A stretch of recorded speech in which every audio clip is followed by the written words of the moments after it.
This podcast episode was made possible in part with support from Sacred Rights, a project funded by the Henry Luce Foundation and the E. Rhodes and Leona B. Carpenter Foundation and hosted by Northeastern University.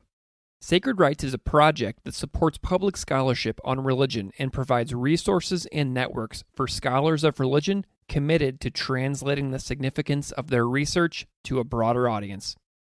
I recommend you learn more about Sacred Rights on their website at sacred-rights.org or find Sacred Rights on Twitter at sacred_rights.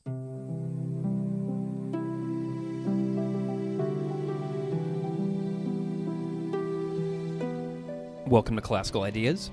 This is Greg Soden, and this is a podcast where, since 2017, I discuss all things religion with a variety of fantastic scholars, experts, authors, and educators. On this episode, my guest is Yolanda Santiago Correa. Yolanda Santiago Correa was born and raised in the archipelago of Puerto Rico as the only child of Miguel and Yolanda. She holds a BA in psychology from La Universidad Interamericana de Puerto Rico, an M.Div from Duke Divinity School, and is currently a Ph.D. candidate in religion and culture at Southern Methodist University. Her academic work and interests focus on Puerto Rico, Afro-Latinidad, music, and the relationship between racial and religious identity and imagination. Yolanda is the creator and co-host of Majestad Prieta, a podcast on Blackness in Latin America, the Caribbean, and La Diáspora, and is a team member of the AfroLatiné Theology Project. We discuss each of these projects and more on this episode, and I hope you love it. Please enjoy this conversation with Yolanda Santiago Correa.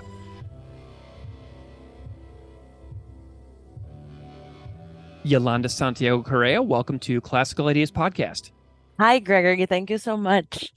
I'm so glad that you're here, and I'm wondering if you can just start off and introduce yourself a little bit to the audience out there so they know a little bit about who you are and what you do in the world. Yeah, absolutely. So, like you said, my name is Yolanda Santiago Correa. I use she, her, ella pronouns. I'm originally from Puerto Rico. I was born and raised in Puerto Rico. And I always open with saying that not only because I'm proud of where I'm from, but it is the thing that inspires everything that I do. And so I'm a PhD candidate at Southern Methodist University, and I work on race and religion.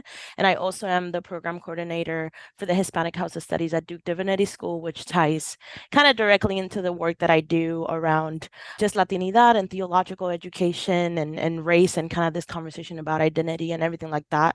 And that goes back to being from Puerto Rico and the experience of migrating to the United States as an adult and sort of how that formed not only my personal life, but my interest in terms of my work and my academics. And so, yeah, I'm excited to be here and to talk more about all of that. You know what I really want to start with too is I want to when I was reading your bio on the Sacred Rights website, your family and home and upbringing is like sentence number 1 in your bio. Yes. And I want to know more about your life. I want to know about your life, your family growing up. Tell me some stories from what it was like growing up for you. That's, I mean, I could say so many things, but yeah, like I said, born and raised in Puerto Rico, and I'm an only child of 2 ordained ministers. So I grew up as a pastor's kid. That kind of was very foundational in how our family dynamic worked and kind of my experience, because obviously deeply embedded in Puerto Rican culture, but also deeply embedded in church culture and what that required of me as a pastor's kid and sort of the activities that I needed to do week in and week out. And that ended up snowballing in some sense into other things that I ended up doing. So I became a musician because our church didn't have musicians. And so I, as a pastor's kid, was the natural option for that to happen. Unfortunately, though, I think the idea was for me to become a pianist or like a guitarist, and I ended up becoming a percussionist, which was not the ideal, not only in terms of the church music, but also me growing up as a woman in Puerto Rico, and especially within the church. There's this ideas, right, of femininity and what the gender expression of women should be like, that percussion didn't match. But that was kind of a very important decision that was made, because that ended up introducing me to this conversation on race very early, Mm. and kind of reflecting a lot of things that were present in my life as a person who identifies as Afro-Latina, but were almost silent in a way, because of the way that racialization works in Puerto Rico, and the way that Christian narrative kind of on top of that works around the topic of race. But becoming a percussionist, and so that progression of like being the pastor's kid, and as that ended up in music school and becoming a percussionist, kind of ended up introducing that conversation, and influenced my experience of Puerto Rican culture, of Puerto Rican identity, of Christian identity, and kind of how I moved in the world very, very early. That experience, or that collection of experience, I feel like are the most important things of my journey of growing up, that brought me to kind of the moment that I am now and the work that I do right now. Awesome. Do you, I'm curious because I'm a drummer too, and I have drums in my Yeah. basement. Do you still play? As much as I can. Doctoral student and like studies don't actually Yeah. give much space for doing a lot, Yeah. but I try as much as possible. I don't have instruments of my own anymore, but I try to, as much as possible, get music in my life, and actually am in the process of joining like a community drum corps group. Amazing. And so I'm really excited about that. So as much as possible I try to, but not the easiest thing to find time for. Wonderful. Well, I know that you went to university in Puerto Rico, and I'm I curious if you did. can tell me a little bit about your transition from like undergrad into like divinity school. What was that choice, that series of choices like to take you from one step to the other? Well, like I said, grew up as a pastor's kid, and had a lot of questions about so many different things. And so when it came time to decide on a college career, psychology seemed like a natural progression, just because I was very fascinated with, how we form our identities, how we think, kind of how people move in the world, and how our experiences are influential, and how that develops. And so my goal was to become a psychologist. Like, I thought that my career plan was very set in stone. So I had all of these plans. Like, I even got into a trimester program so I could finish earlier, because I was going to grad school and become like a clinical psychologist. That was my plan. But while I was in college, working with the Methodist Church of Puerto Rico, which is the church where my parents were ordained, I became a representative for the Church of Puerto Rico in something called Marcha, which is the Hispanic Latinx caucus of the United Methodist Church in the United States. And they meet every summer. And so I became like a youth representative of the Church of Puerto Rico in that meeting. And so through that, long story short, ended up doing like work with them in the directive committee. And like it often happens in events like this, there was tabling for different schools and different things. And there was a representative from Duke Divinity School, which is the seminary that I went to. And he approached me and was like, "Hey, have you ever thought about theological education or seminary?" And I'm repeating myself, but it's kind of the important thing. As a pastor's kid, two Yeah. persons who were ordained, like went to seminary. I have memories of being like in seminary classrooms when I was in elementary school. Like Yeah. there's even, I think, a video somewhere online of a class from 2000 and like five, or maybe earlier, 2002, like this class in the seminary of Puerto Rico, and the camera pans and I'm sitting on the back just like coloring in a church history class. And so Mm. I feel like my experience of that made the approach be like, I'm not going to seminary. I'm going to become a psychologist, and that's what I want to do. Thank you so much for the offer and the free swag, but definitely not doing this. But then I think in conversation and thinking about the things that I was interested in, I started considering it. And it was a hard decision, because I would have to leave Puerto Rico, and it would have been my first time, not only out of Puerto Rico, but out of my parents' house and everything like that. And so I applied on the last day possible. And I was like, Mm. well, if this is really what I need to do, I'm gonna get in, and I'm gonna get in with like financial aid and things like that. I can't afford Duke. So it kind of that was my challenge into like God, the universe, whatever you want to call it. And then I ended up getting admitted, and so ended up moving to North Carolina in the fall of 2015 to go to seminary and get a master's of divinity. Awesome. And then you wound up back at Duke. You're currently working at Duke Divinity, Yes, you said. Tell I me a little bit. am. Yeah, tell me a little bit about your like return to Duke and kind of what your work is like over there these days. Yeah, so it's been interesting. It's only been about 6 or 7 months since I've been back. So I was in Texas, and I guess we'll talk about that much later. But I was in Texas doing my Ph.D., like coursework and everything like that. And once I achieved candidacy, several things happened in our personal life, including the passing of my father, that kind of put us in a position of me starting to look for jobs and things like that. And so when I found that this position had opened, the Hispanic House of Studies was something that was very important for me in my time at Duke Divinity School, because that period from 2015 to 2018 was a very interesting period in the United States, particularly in the South, in North Carolina. And Duke itself was going through a really interesting process with like a major exit of faculty of color and other things that I'm sure a lot of people are familiar with. And so it made it a very difficult experience. And so having the Hispanic house was very important. And so that's how I ended up back, because when I saw this, I was like, yeah, I would like not necessarily, well, not only to pay it forward, but also to see the value in that administrative work and what it can do for theological education. And so I work as a program coordinator, and basically I'm kind of the extra hand for all of the projects that the Hispanic House does. I have direct interaction with our Latinx fellows, and so Latino students who are in our residential program and our hybrid program. We do programming in Spanish for people across Latin America to get access to theological education in Spanish.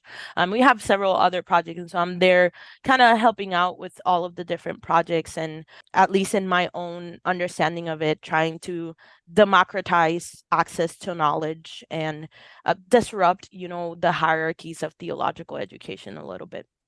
That's awesome. Okay, cool. So, I am wondering about now that you're a fellow podcaster, Yeah. and I want to know about your podcast. Tell me a little bit about this collaboration, how you got into podcasting. Tell me about the team and the mission and everything that you're doing within your own podcasting work. Yeah, so I guess shameless plug. Yeah. The podcast, and it's called Majestad Prieta, a podcast on Blackness, Latin America, the Caribbean, y la Diáspora. And it's been on a pause for several months, but we're planning on getting back to it soon. And basically, it was just a project that was born out of the pandemic. When the pandemic hit in 2020, people were desperately like looking for things to do online and looking for ways to connect in different ways. And I ended up meeting my co-host through conversations on Afro-Latinidad that I got invited to be at, and they were also at. Except two of them, I had never met all the other people before. We had never interacted, never knew of each other. But when we had these conversations, we kind of found that niche of, wait, these things that I'm interested in, other people are actually interested in as well. The thing with Blackness in Latin America is that it's a very taboo topic still. Race is a very complicated topic in Latin America as a whole. It's just complicated, especially within theological education or some of these spaces. There's still a lot of resistance on talking about race because of the history of how Latino theology has developed and things like that. When these conversations happen, we just got really excited thinking about, okay, how can we expand and talk about this not only in the sense of theology, but just like what does it mean to be Black and Latinx? How do these two identities intersect? How is it different from somebody, let's say, that identifies as Latino but grew up in the United States versus somebody that grew up in the Caribbean or in Central America or in South America? How is that different? And sort of, so basically our mission is just to, more than anything, introduce the conversation and kind of get people thinking about processes of racialization and Latinidad as a concept and the ways that it's very harmful because it essentializes certain things and it universalizes all Latinos, which are like 30 plus countries and nations, as Yeah. a single monolith. Basically, we just got in conversation to try to debunk some of those things, and also as people who identify as Afro-Latinx, as Black, and as Latine, talk through our own experiences of what that means in different ways.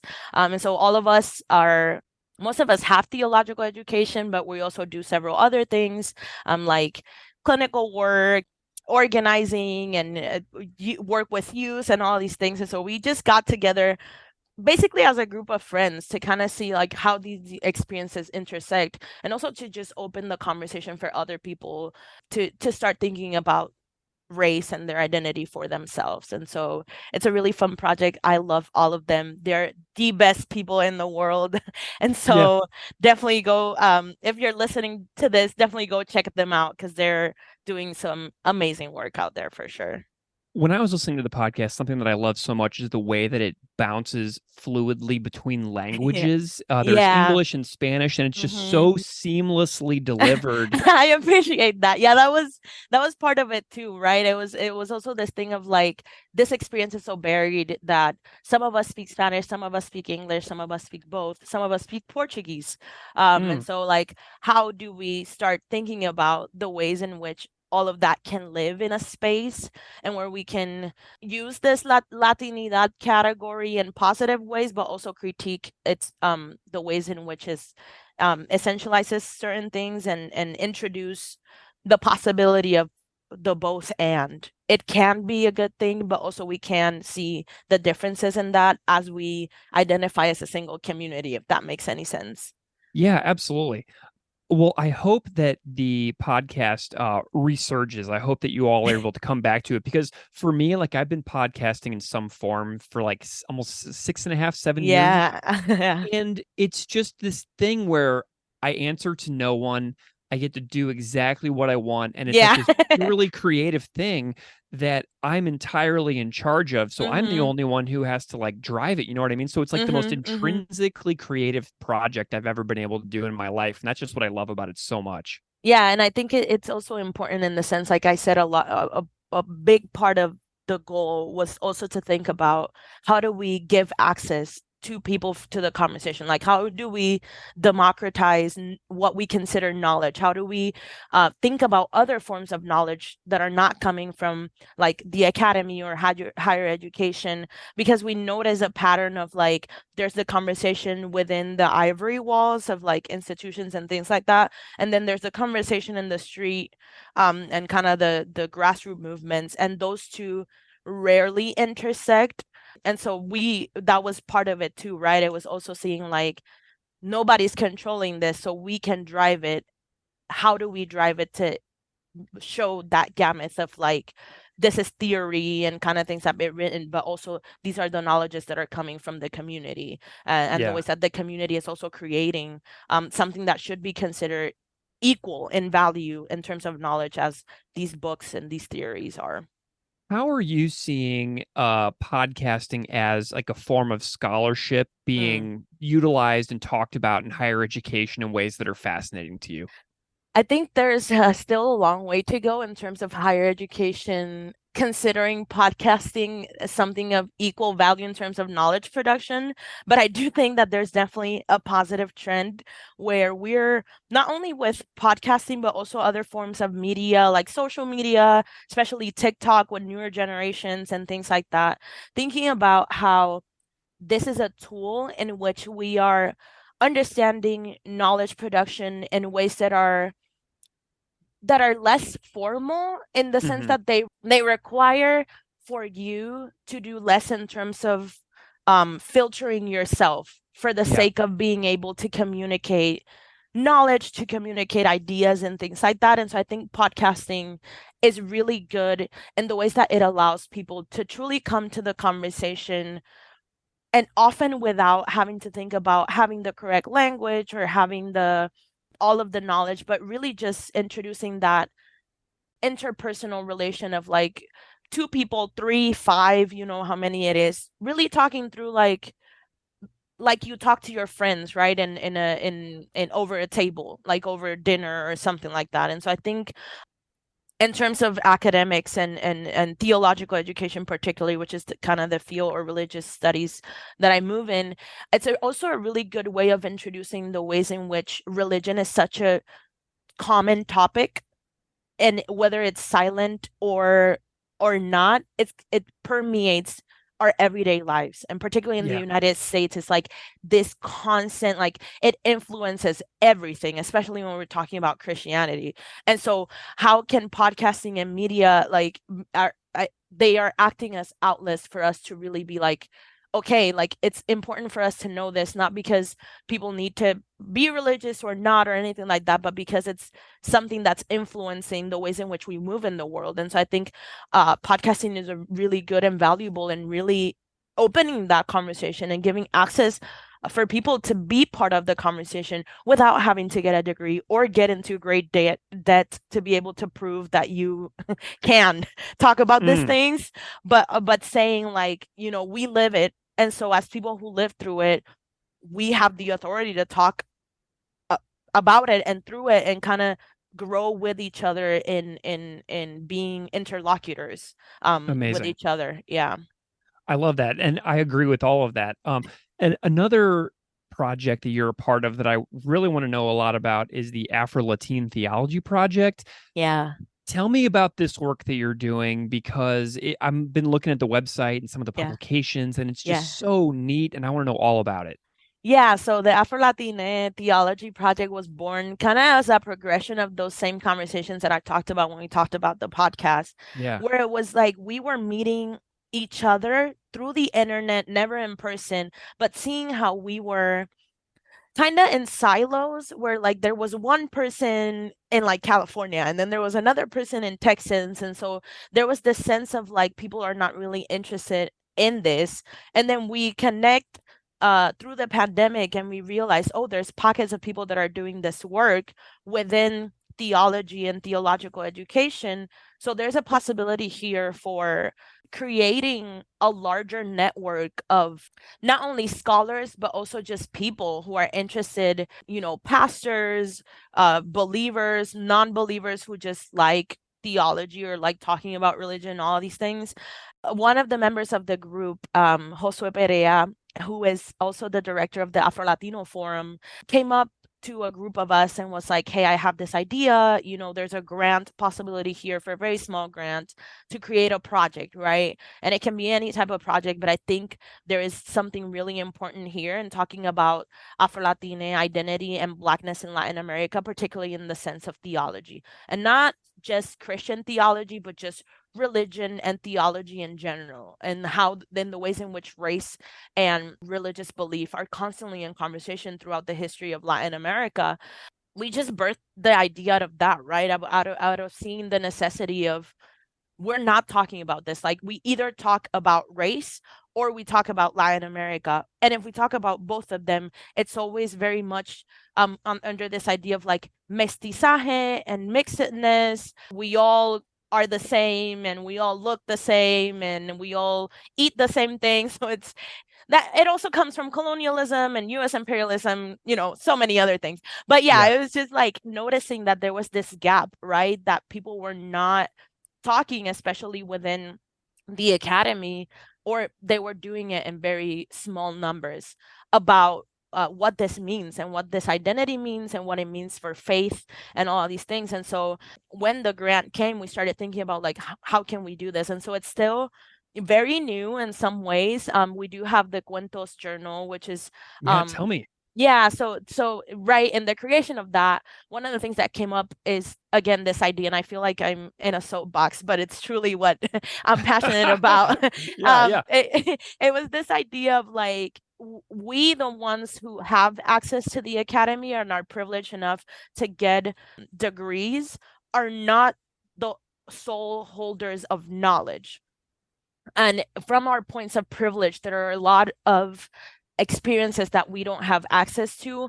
And we also don't, at least from my perspective, don't have the right to try to explain because we'll never have the true language in comparison to somebody who has lived through this particular experience. And so the Cuentos Journal was this idea of like, how can we open up this space for the Afro-Latina Theology Project to just be a collective project in which anybody can just submit and write about their experience as a Black Latino, their experience as coming to the understanding of being racialized in Latin America in different ways.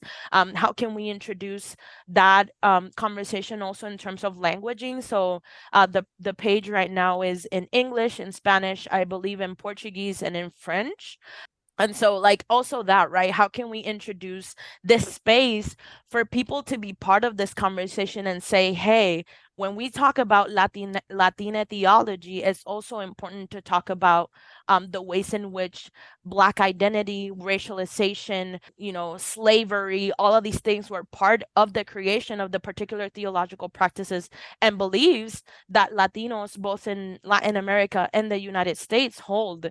And so it was just this idea of having this drive and this public space to be able to not only educate people about the experience of Black Latinidad or Afro-Latinidad and give exposure for anybody to like read and write and kind of see the diversity of stories, but also for us ourselves to learn like what are the ways in which we who have access to the spaces are need to do more, right? How can we bridge those gaps and really truly see this conversation not something as only the people who have access have or are, but the ways in which the community is already talking about it and kind of developing it. And so yeah, it's just a beautiful project that is still in the phases of developing into something more, but we definitely have a lot of dreams for it. And we're connected to so many great people who are doing amazing work and to trying to really create this platform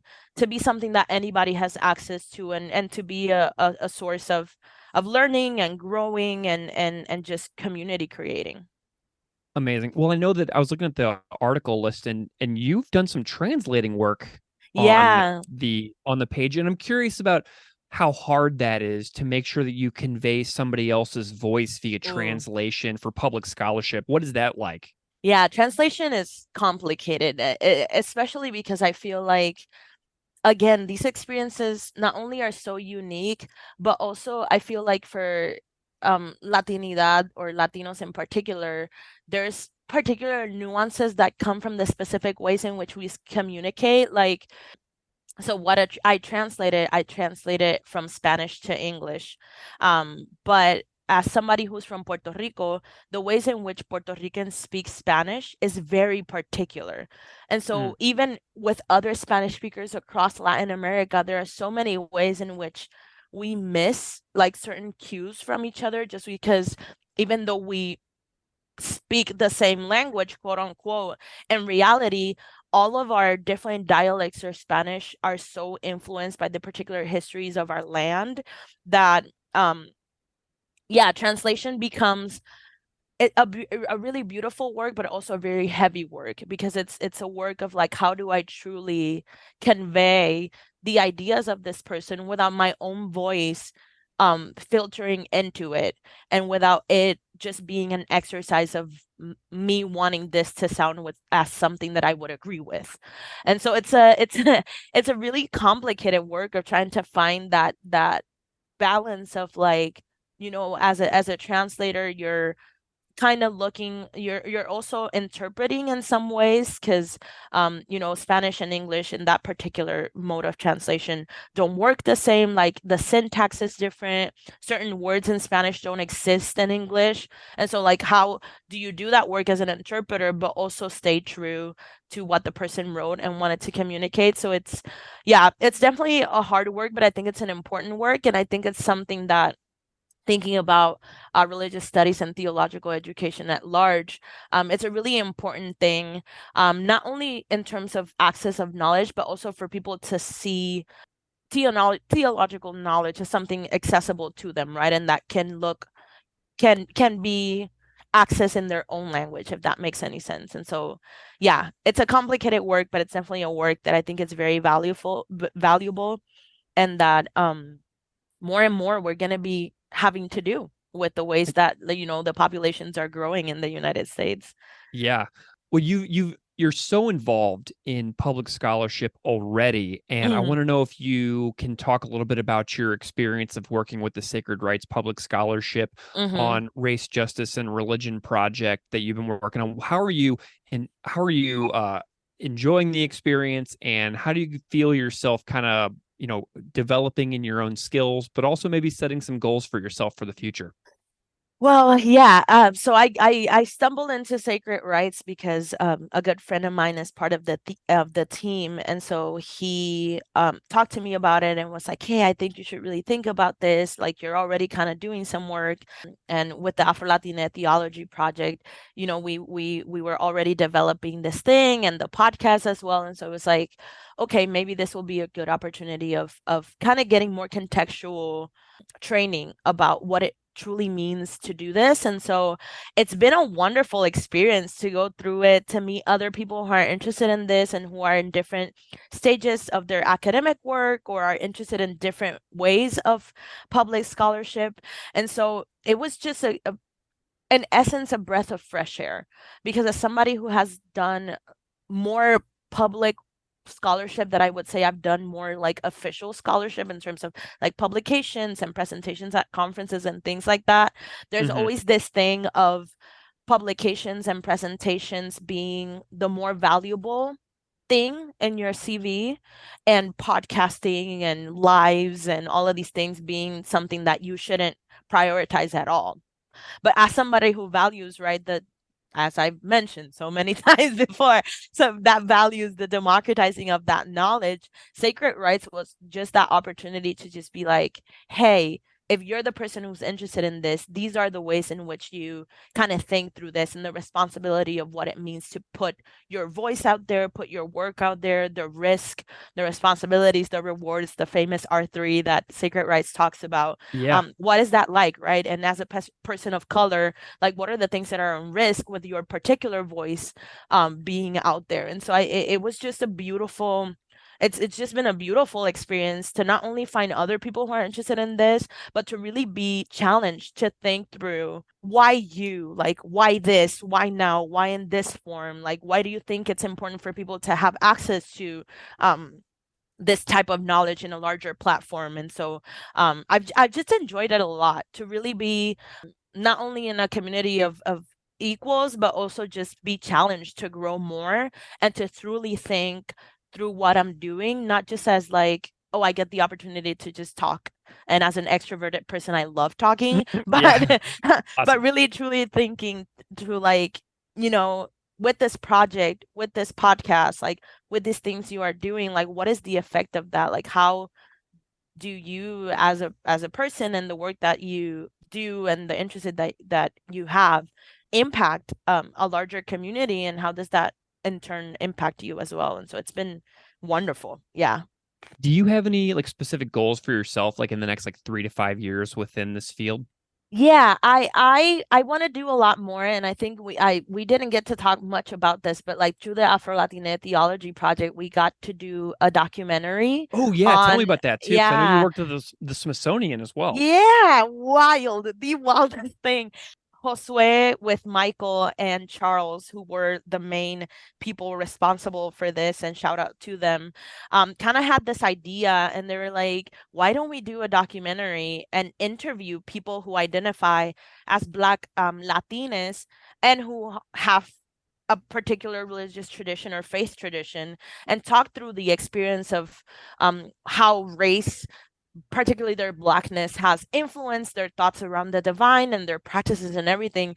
And it started out as just this like very small project, and ended up becoming more than we could have ever imagined, because when we started seeing these interviews, and they send me these interviews, so I was helping them like review the content and the editing and things like that, and it was just fascinating what we were getting back. And so they started submitting it to places, and it started like getting accepted to like film festivals and all these things.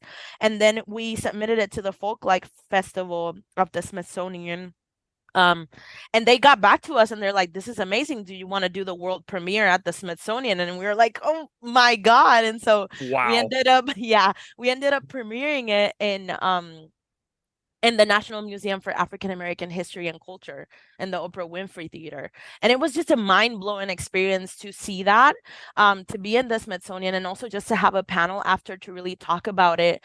And so I feel like having that experience in some ways really made me grateful for the opportunity to do this and really made me think about like, in the next 2 5 years, like this is what I want to be doing. Not necessarily going to the Smithsonian all the time, not in that scale constantly, but just thinking about like, this is what I want to do, right? It's just give access to people to really talk through and really see themselves in the spaces, right? The value of somewhere like the Smithsonian having a documentary in such an important location talking about Black Latinos and showing like uh, the joy of Black Latinos, the history of Black Latinos, the diversity of it is just mind blowing. And so when I think about what my goals are, whether it's in a larger scale or in a small scale, I just want to put out more stuff there and be part of the conversation. Not always leading it, not necessarily having to lead it at all,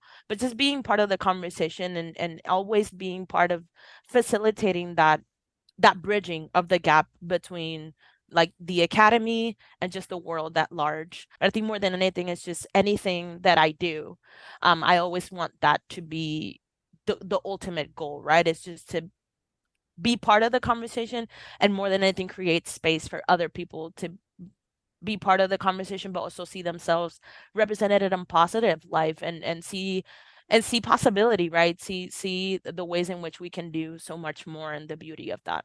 Yeah, and that really connects to me to the AfroLatiné Theology Project's mission. If you read it on the website, it's like mission is to educate about experiences of Black Latinidad by giving exposure to writings and stories that seek to diversify Hispanic and Latinx and Black theological and religious spaces. I mean, it's right there that Mm-hmm. the main objective is educating about experiences. And to me, Mm-hmm. that like really shines through in all the projects that you have going right now. And I think that that is showing straight through in all of your work. And like, I love that your work is so committed to public facing work, like out of the Mm-hmm. gate already. And that's kind of how you seem to like approach all of your work, because that's something that resonates with me deeply Mm-hmm. as a person who teaches high school classes and is Mm-hmm. always looking for really accessible things for high school students. To see a scholar, an educator like you who is doing those kinds of works that's like accessible to the greater world immediately. I just love that kind of stuff. No, and it was like now that you say that, it that was one of the most wonderful things that we've had with the podcast. Like I had a high school US history teacher be like reach out to us and be like, "Hey, could we use one of your episodes in our class to talk about like the Latino like history in the United States?" And I'm like, "Absolutely. That would be magnificent. It would be awesome." And so like, we see these things like the Smithsonian, the big things, but just those small things of like being able to truly do this thing of educating, of giving access, like that's our ultimate goal. And if we can and do that, then I think we've truly achieved that. And so it's definitely been a wonderful process to live through, and I'm really really excited to see where it can go in the future. Well, Yolanda Santiago Correa, thank you so much for joining me to chat about your work and your life and everything that you have in the works. It has been such a pleasure to chat with you today. Thank you so much for being here. No, thank you for having me. It's been so much fun, and I just, yeah, it's been wonderful to just have the space to really talk through to these things that I'm passionate about, and to see the ways in which our work, it kind of achieves those same goals that not only I have, but I think collectively Sacred Rights has as well. And so, yeah, it's been amazing. Thank you so much. It's been an honor.